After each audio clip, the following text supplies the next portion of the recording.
Ok. La Biblia es verdadera en todo lo que afirma porque fue inspirada por un Dios que es ¿qué? Veraz. ¿Y qué significa la palabra veraz?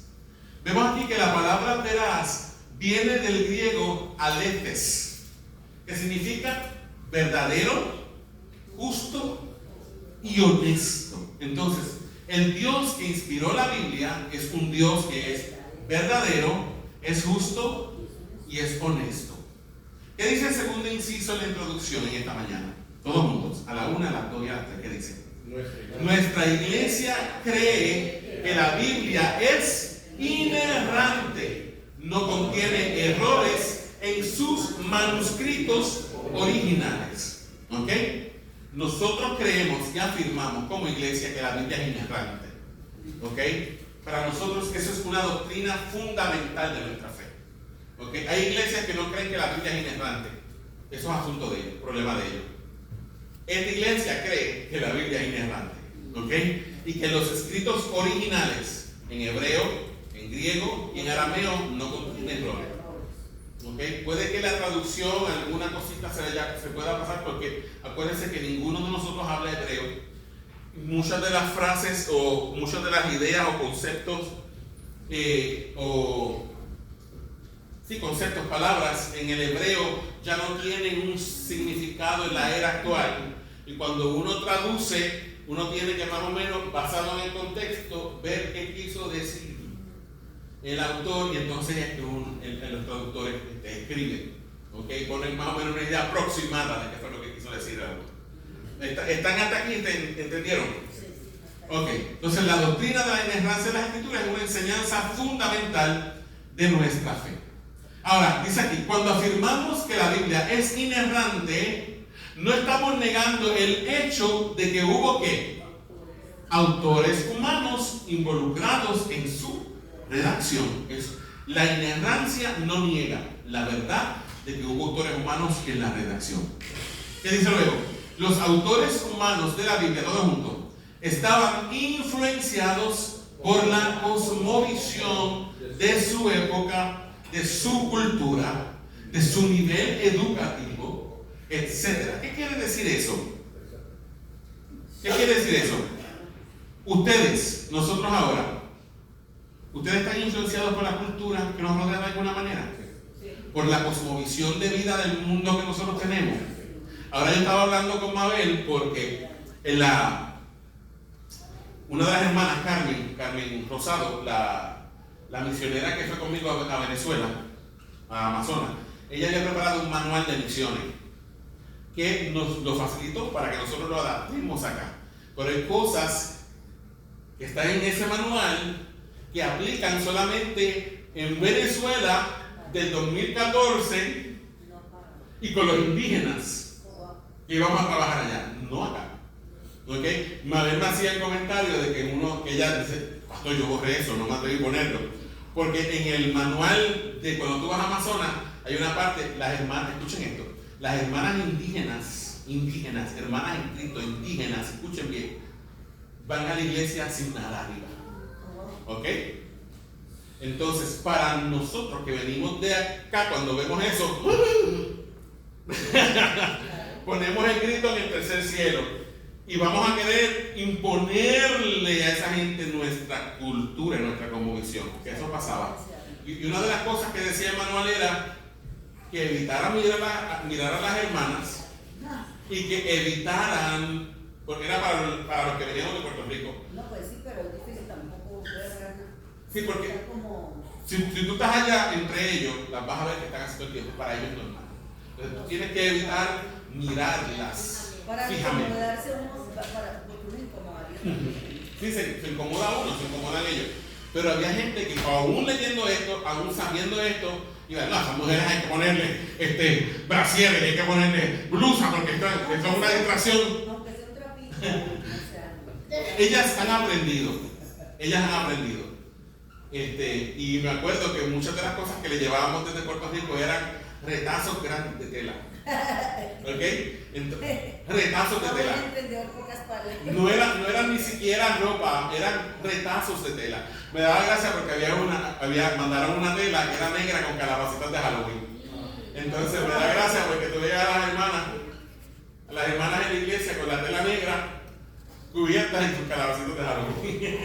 ¿Ok? Pero ellas fueron entendiendo después, ¿ok? Pero de primera tú no puedes ir a imponer tu cosmovisión. Ahora, ¿qué pasa? Que los autores de la Biblia, ¿cuántos años de diferencia hay entre los autores de la Biblia y nosotros? De los del Antiguo Testamento, como 4.000 años. Y de los del Nuevo Testamento, 2.000 años. Entonces, ha llovido bastante entre esa época y nosotros, ¿verdad? Entonces, la cosmovisión del mundo, ¿qué es la cosmovisión? Es la manera de ver el mundo de una persona. De ellos era diferente a la de nosotros. ¿Me está entendiendo? Y todas esas cosas usted tiene que tenerlas en cuenta, porque todo eso usted lo va a ver en la Biblia. La cosmovisión de ellos, cuál era su cultura, cuál era su nivel educativo, etc. Dice aquí, sin embargo, esos factores, ¿qué dice? No alteran en nada, ¿qué cosa? La inerrancia de las Sagradas Escrituras. ¿Ok? El hecho de que usted va a ver en la Biblia la cosmovisión de los autores, va a ver la cultura de los autores, va a ver el nivel educativo de ellos. Eso no altera en nada la inerrancia de las Escrituras, porque en últimas, ¿quién es el autor de la Biblia? El Espíritu Santo. ¿Ok? El Espíritu Santo. Él es el autor final de la Escritura. ¿Qué dice el último inciso aquí? Todo el mundo, ¿qué dice? Muchas personas han cuestionado la inerrancia de las Escrituras basándose en ciertas diferencias que podemos apreciar en algunas narrativas particulares, en especial los evangelios. Mucha gente dice, oh no, la Biblia contiene errores, porque si tú ves a Mateo, la genealogía de Mateo es diferente a la genealogía de Lucas. No sigue la misma línea. Y mucha gente dice que la Biblia tiene errores por eso. Pero no se dan cuenta de una cosa, que Mateo sigue el linaje de Jesús por la línea de José. ¿Ok? Porque el que era descendiente del rey David directamente era José. Lucas presenta la línea humana de Jesús por María. ¿Me está entendiendo? Porque el propósito de Mateo y el propósito de Lucas eran dos propósitos diferentes. Mateo le escribió el evangelio a los judíos. Lucas le escribió el evangelio a los griegos.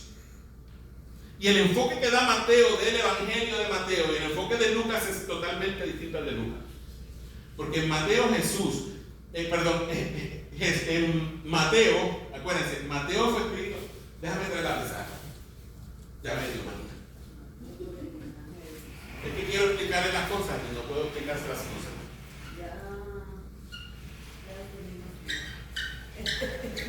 Ya me perdí. No, mentira, no. Voy a tratar de no meterle.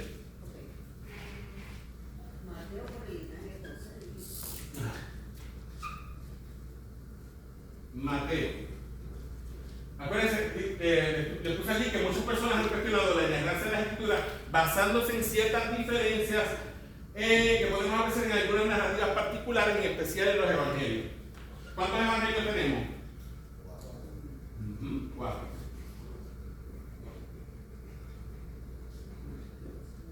Ahora, cada uno de estos autores le escribió a diferentes públicos. Mateo le quiso escribir a los judíos. Marcos le escribió a los romanos. Lucas le escribió a los griegos. Y Juan le escribe a la iglesia. ¿Ok? ¿Cuál era el propósito de Mateo? Demostrarle a los judíos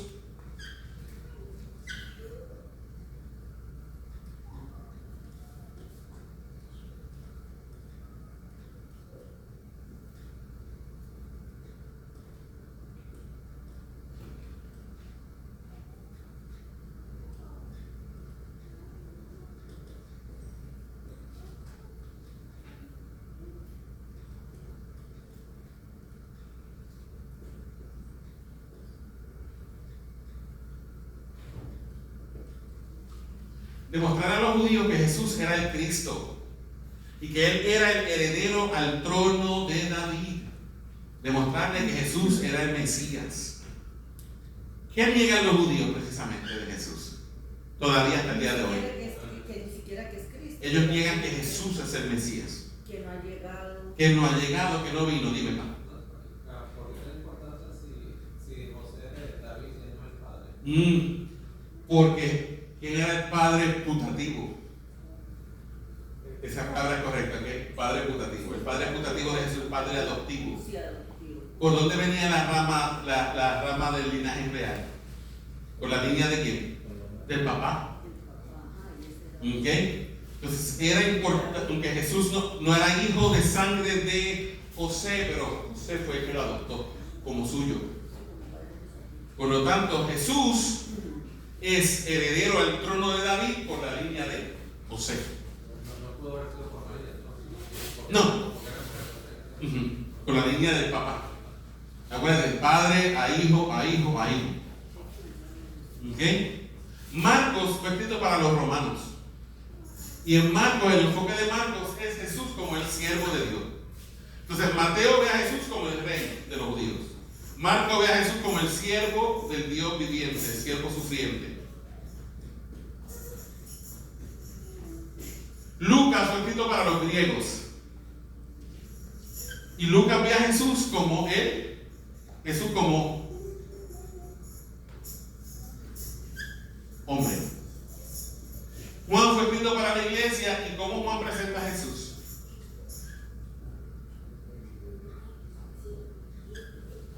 Como Dios. Desde Juan 1 lo ve.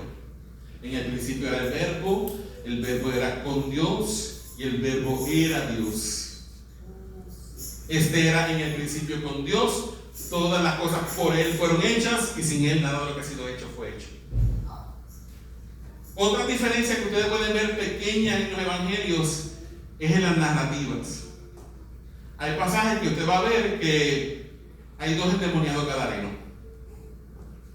Y en otro evangelio va a ver que hay solamente uno. Y la gente ve que hay errores porque eran 2 acá y porque acá era uno. Hermano, la respuesta a esas cosas es simple. Las narrativas de los evangelios. ¿Puedo borrar esto? No, pero. ¿Lo borro? Voy a tomarle una foto. Dale, está acá en la foto y yo. Sí, se me olvidó. Pero pastor, Lucas, no fue Lucas que el libro de Lucas es más como una investigación, que él Sí. hizo, no A eso vamos. Deja que van a sacar la foto. Ya pasó. Borro. Me dormí, pastor. Te dormiste los 3 segundos. Sí, porque yo estaba muy lento. Me pasé lento. Ok. Lo que estamos viendo en los evangelios son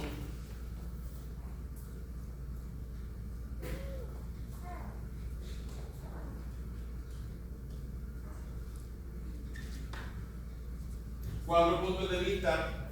Bueno, vamos a borrar acá, porque Juan es un evangelio aparte, no se cuenta dentro de los gnósticos, para que entendamos algo.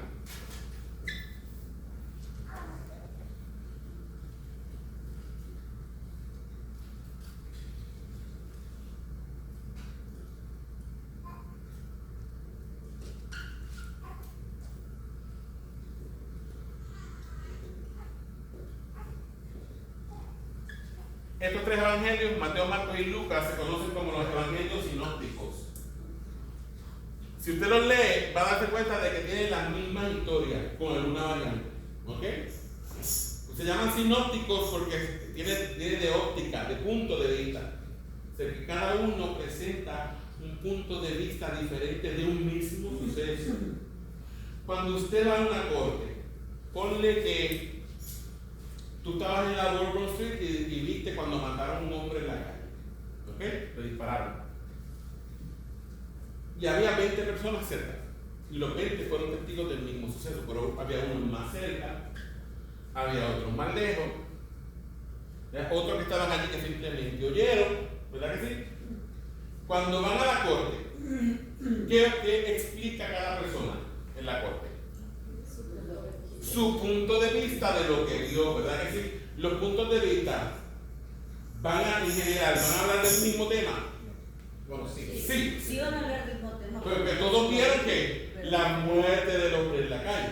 Ahora, los puntos de vista van a tener detalles diferentes de lo mismo. Sí. Exactamente. Lo mismo pasa con los evangelios. Mateo sí estuvo allí. Marcos no estuvo allí. Ni Lucas tampoco. Ahora, ¿por qué si Marcos y Lucas no estuvieron? Juan sí estuvo allí y Mateo también, pero Marcos y Lucas no. Entonces, ¿por qué Marcos y Lucas se pusieron a escribir evangelios si ellos no estaban allí? Sencillo, porque Marcos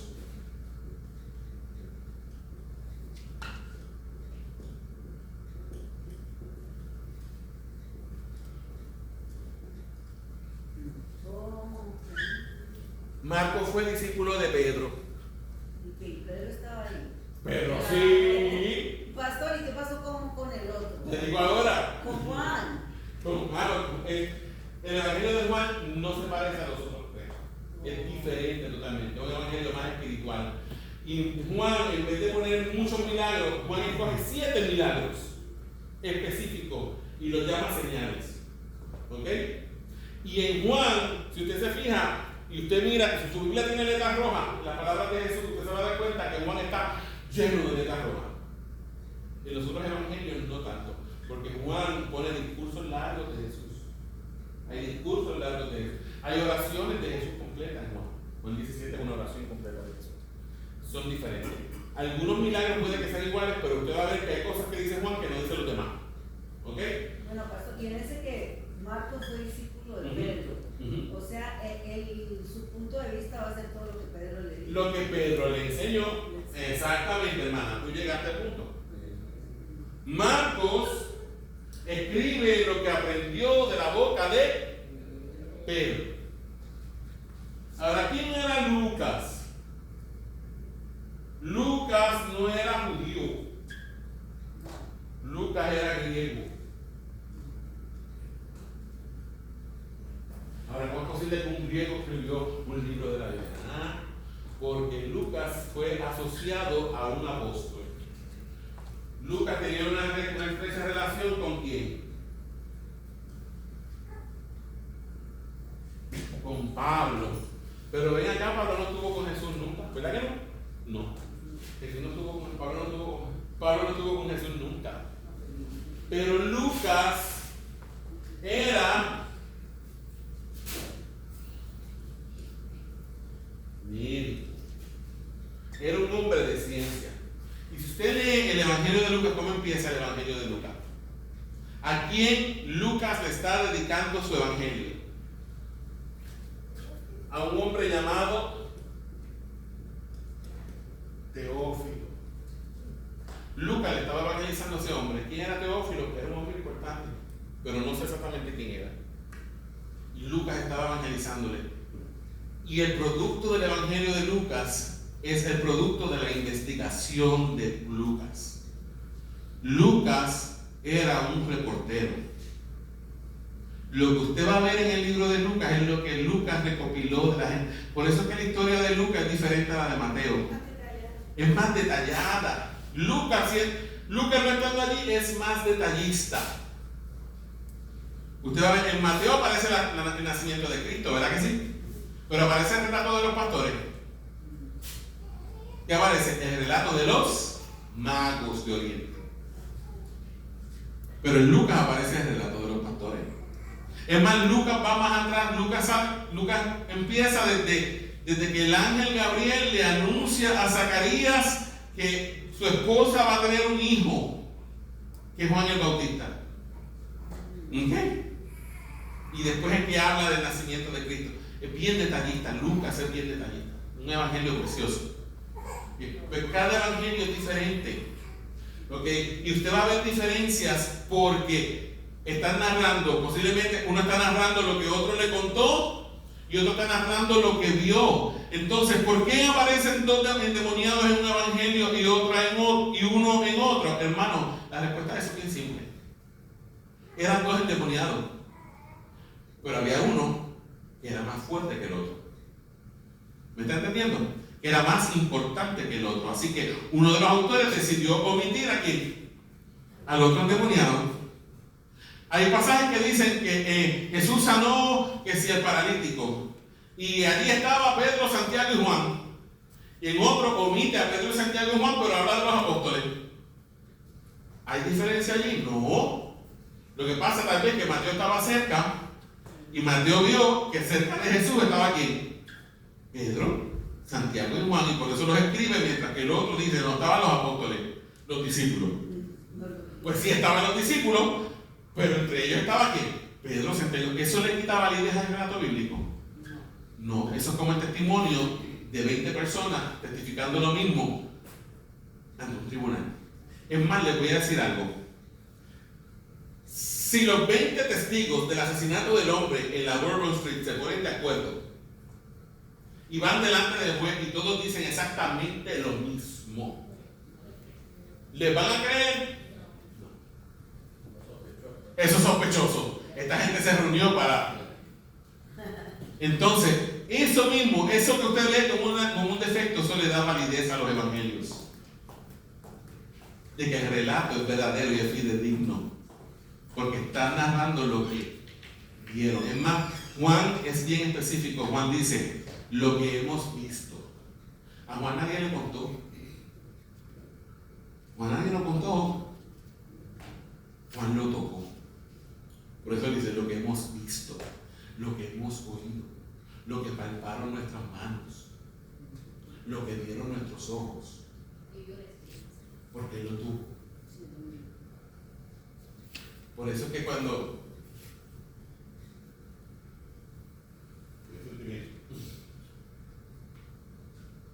Por eso es que el evangelio de Juan es tan distinto. Porque él sabe que el hombre que él tenía delante no era un hombre cualquiera. Él sabe que era Dios.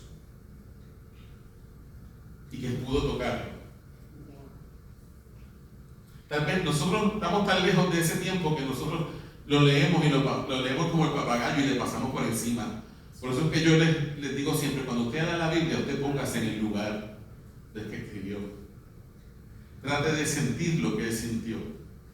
Trate de pensar como él pensó, para que lo pueda entender. Por eso es que el evangelio de Juan es distinto, bien espiritual. Dime. Por eso fue intencional en los milagros que escogió. Él dijo, no, ya es suficiente, ya hay 3 evangelios por ahí corriendo, no, el mío tiene que ser diferente. Él fue intencional en los milagros que escogió. Ya él escribió el evangelio en el año 90, ya Mateo, Marcos y Lucas estaban corriendo hace tiempo. Él quiso escribir un evangelio distinto. ¿Estamos hasta aquí? Vamos a seguir allá, ¿podemos? ¿Ven la... No voy a borrar, nada más voy a mover aquí.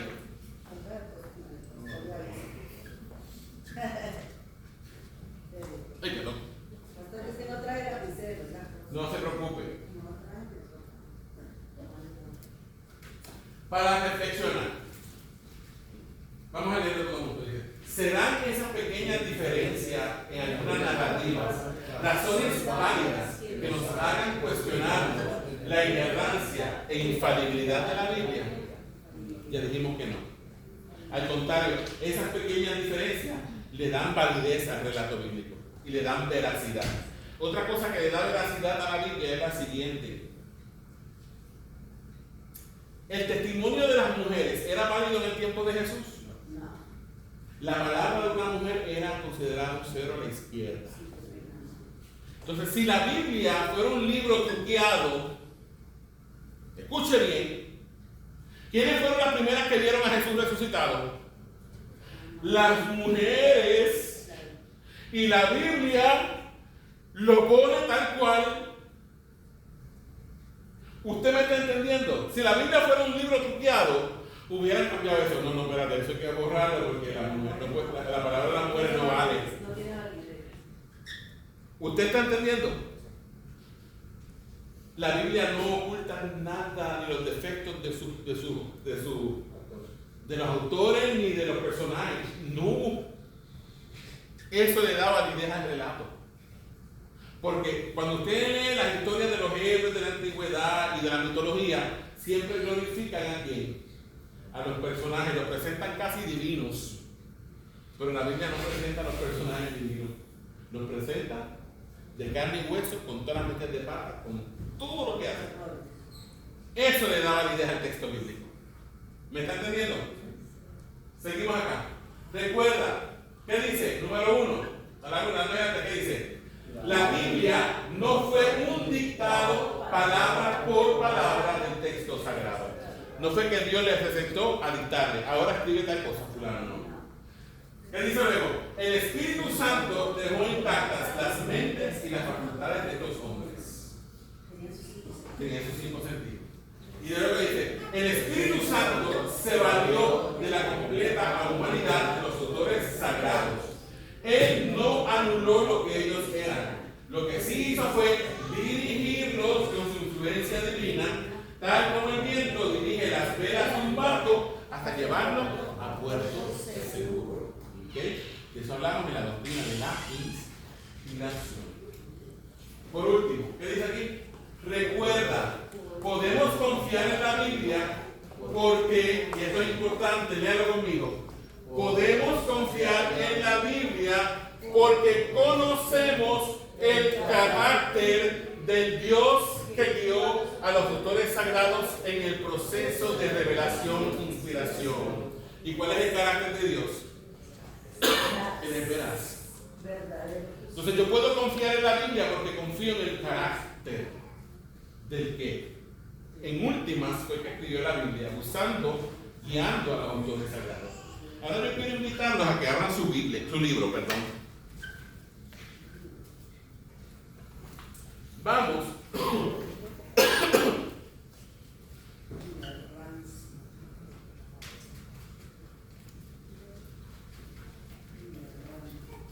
Ok, antes de entrar en el libro, estas preguntas son importantes.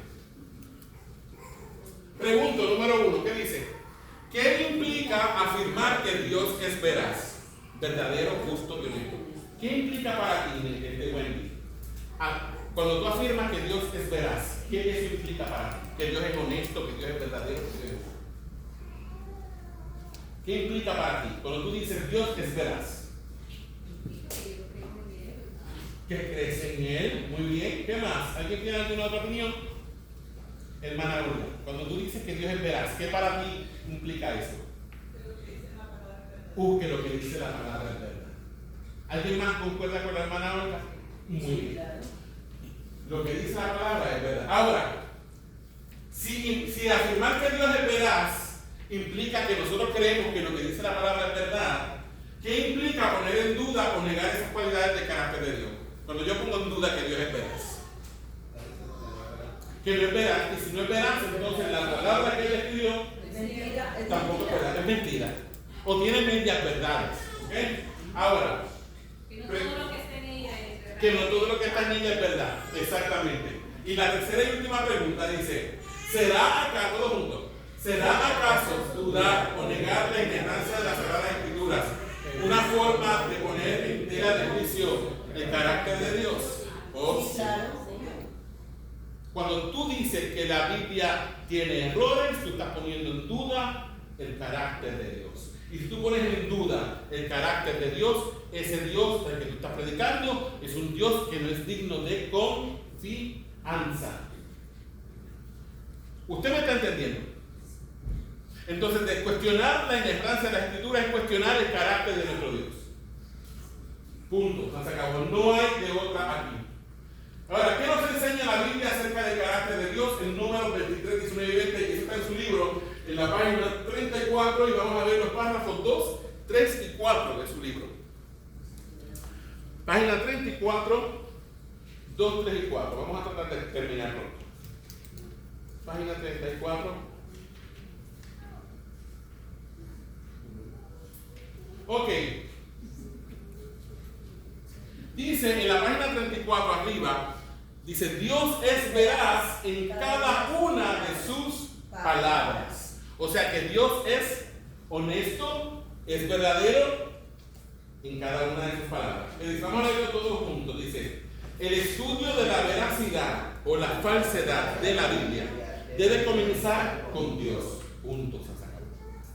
Cuando vamos a hablar de la inerrancia de la Biblia, ¿por dónde debemos empezar primero? por Dios. ¿Por qué por Dios? Porque Él fue el que reveló su verdad a los apóstoles y los profetas y luego los inspiró para que ellos escribieran sin error, de manera inerrante e infalible, todo lo que está aquí escrito. Estamos hasta aquí, ¿verdad? Dice, en realidad, cuando cuestionamos la veracidad de la Biblia, estamos cuestionando si Dios es veraz o mentiroso. Lo que estaba explicando hace un rato. Cuando yo cuestiono la veracidad de la Biblia, cuestiono el carácter de nuestro Dios. Dice, en el estudio anterior, ¿qué dice? Afirmamos que toda la escritura es inspirada por Dios. Eso está en 2 de Timoteo 3:16. Papi, ¿puedes mover esta acá, mi amor? Toda la escritura es inspirada por Dios, ¿ok? Entonces la inerrancia de la escritura está basado en la doctrina de la inspiración de la escritura, ¿ok? Ve cómo una cosa conecta con la otra. Usted no puede divorciar una cosa de otra, hermano. No podemos divorciar una cosa de otra. ¿Quién es la fuente de la revelación? Dios mismo. Ahora, Dios mismo decide revelarse, darse a conocer a los grupos de personas que eran los apóstoles y los profetas, ¿verdad que sí? Ahora, a fin de que el conocimiento de Él mismo, que Él le dio a estos hombres, se transmitiera a otras generaciones, Dios los inspiró para que escribieran de manera inerrante e infalible todo lo que Él quería que ellos supieran, ¿ok? Y dijimos, acuérdense de esto, la que es inspirada en la Biblia, porque ella es soplada de Dios, pero los autores fueron inspirados, no en la misma clase, son dos palabras diferentes. La Biblia es soplada de la boca de Dios, pero los autores fueron como dirigidos, como el viento dirige un barco de vela, por Dios hasta llevarlo a puerto seguro, ¿ok? Eso es importante. Los inspiró. Entonces, la doctrina de la inerrancia de la escritura está íntimamente ligada a todo este proceso. Entonces, si yo digo que la Biblia tiene errores, en última estoy diciendo que Dios es mentiroso. O sea, que decir, yo creo en Dios, pero dudar en que lo que la Biblia dice es verdad, es engañar a mí mismo. Eso es un Dios que no es el Dios de la Biblia. La gente dice, yo creo en Dios, pero yo no creo en lo que dice la Biblia. Papito, pues lamento informarte que el Dios al que tú adoras es un ídolo. La imagen que tiene Dios es completamente... En la imagen, ellos se han formado un ídolo en su mente de cómo ellos creen que es Dios, y ese es el Dios al que ellos adoran. ¿De qué es idolatría? Tan idolatría como postrarme ante una estatua. Porque estoy adorando un Dios falso, es un Dios que yo me creé a mi imagen y a mi semejanza, pero no es el Dios de la Biblia. Porque el Dios de la Biblia no me gusta. El Dios que presenta a Moisés a mí no me gusta. Ese Dios, ¿cómo es posible que ese Dios bajara en una nube sobre el monte Sinaí tirando rayos y centellas y amenazando a medio mundo? ¿Me entiendes? No, ese Jehová del Antiguo Testamento es un Dios sanguinario. A mí no me gusta el Jehová del Antiguo Testamento, yo prefiero a Jesús del Nuevo Testamento. El Jehová del Antiguo Testamento es el mismo Jesús del Nuevo Testamento. ¿Ok? El mismo. Porque Jesús habitaba en el seno del Padre, dice Juan 1:18. Y Él nos lo dio a conocer. ¿Estamos aquí? Seguimos acá. Entonces, preguntarnos si podemos confiar en la Biblia es lo mismo que preguntarnos si podemos confiar en el Dios que inspiró la Biblia. Veamos lo que la Biblia nos dice acerca del carácter de Dios en Números 23, 19 al 20. Vamos a leerlo todos juntos. Mira lo que dice aquí. A la 1, a las 2 y a las 3 que dice. Dios no es hombre para que mienta, ni hijo de hombre para que se arrepienta. Él dijo y no hará, habló y no lo ejecutará. He aquí, he recibido orden de bendecir, Él dio bendición y no podré revocarla. Fíjense que quien está diciendo estas palabras era un hombre llamado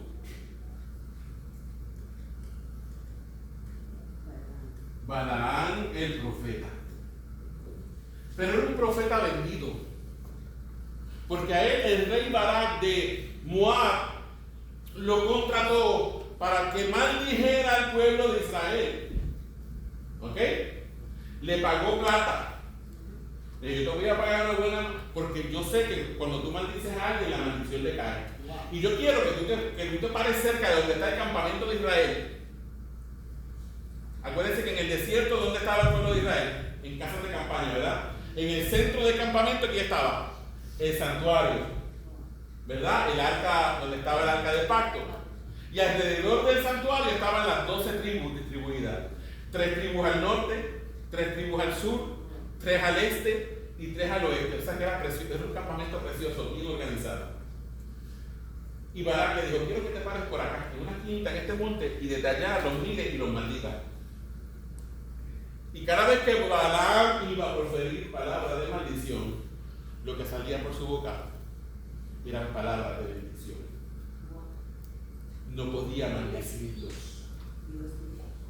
No podía maldecirlos. Por eso es que dice aquí que Dios no es hombre para mentir, ni hijo de hombre para arrepentirse. Por lo tanto, lo que Dios bendijo, aunque yo quiera maldecirlo, no puedo maldecirlo, porque ya Dios lo bendijo. ¿Ok? Entonces, ¿qué quiere decirnos Balaam con eso? Que nuestro Dios es un Dios veraz, confiable. Lo que Él dice, nadie lo va a revocar, nadie lo va a cambiar. ¿Saben qué fue lo único que pudo hacer Balaam? Y por eso Dios lo castigó. Como no pudo maldecirlos, le dijo al rey cómo podía hacer pecar a los hijos de Israel. Le dijo, métele mujeres moabitas allí en el campamento, que hagan cultos así sexuales. Y así fue como pudo hacerlos pecar, pero no pudo maldecirlos. Pudo sí meter la cizaña para ver cómo, pero no pudo maldecirlos. Porque Dios, ¿por qué? Porque Dios es veraz. Vamos a leer el párrafo 2, ¿qué dice? Toda persona, todos juntos, harán una vez, ¿qué dice? Toda persona ha mentido alguna vez, pero el Dios único siempre dice la verdad. Lo interesante es que quien dice estas palabras, Balaam, un profeta dispuesto a maldecir al pueblo de Dios, Balaam fue sobornado varias veces para profetizar en contra de Israel e intentó hacerlo, pero este profeta se encontró con un gran impedimento. ¿Cuál fue ese impedimento? La veracidad del Dios de Israel.